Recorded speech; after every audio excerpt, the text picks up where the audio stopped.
এইটো 2012 চনৰ পৰা আমাৰ জাগৃতি সন্মিলিত উন্নয়ন কেন্দ্ৰ বঙালমৰাৰ অধীনত এইটো চলি আছে আৰু আমাৰ বঙালমৰা জাগৃতি সন্মিলিত উন্নয়ন কেন্দ্ৰৰ প্ৰেছিডেণ্ট ভূপেন চাংমাই ডাঙৰীয়া আৰু ছেক্ৰেটাৰী গৌতম কুমাৰ শইকীয়া ডাঙৰীয়াৰ তত্বাৱধানত জিলাত এই বিশেষ শিশু দত্তক কেন্দ্ৰটি আজিৰ দিনলৈকে চলি আছে।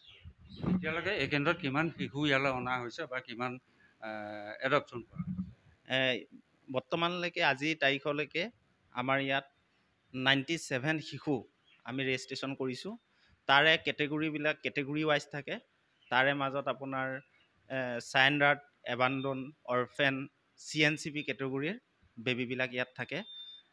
তাৰে আমাৰ এই শিশুসকলৰ পৰা আমাৰ 57 আজি তাৰিখলৈকে মানে এডপশ্যনত গৈছে।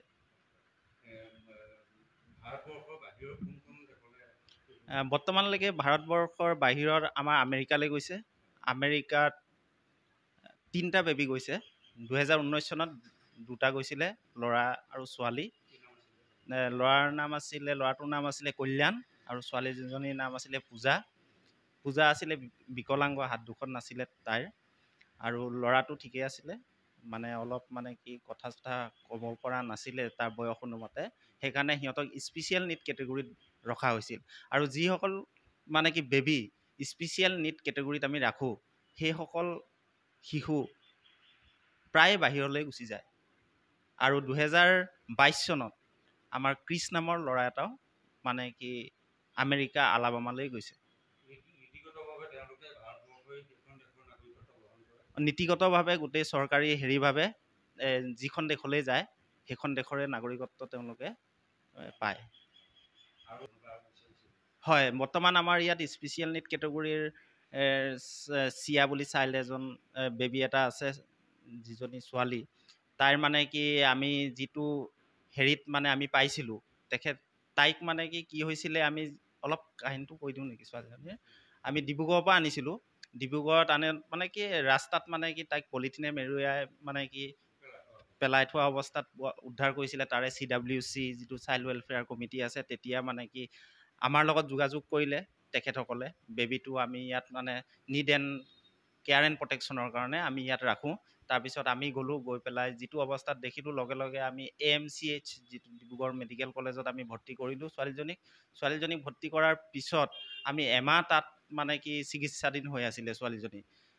হৈ থকাৰ পিছত আমাক ৰিলিজ দিলে। ৰিলিজ দিয়াৰ পিছত আমি যিখিনি কেয়াৰ এণ্ড প্ৰটেকশ্যন ল'ব লাগে আৰু যিখিনি আমি মানে কি ছোৱালীজনীৰ মানে কি চেকআপ, সেইখিনি আমি গোটেইখিনি ফৰ্মেলিটি কৰিছিলোঁ।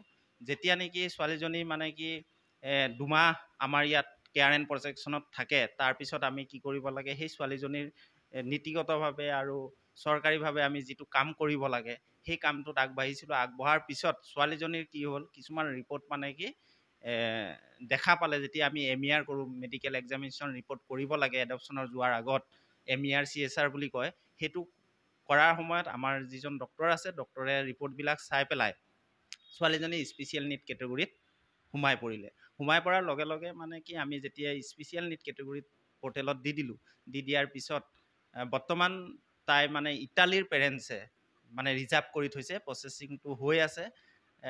এতিয়াও আমি ক'ব নোৱাৰোঁ যে ইটালীৰ পেৰেণ্টছে সেইটো ৰিজাৰ্ভ কৰিহে থৈছে।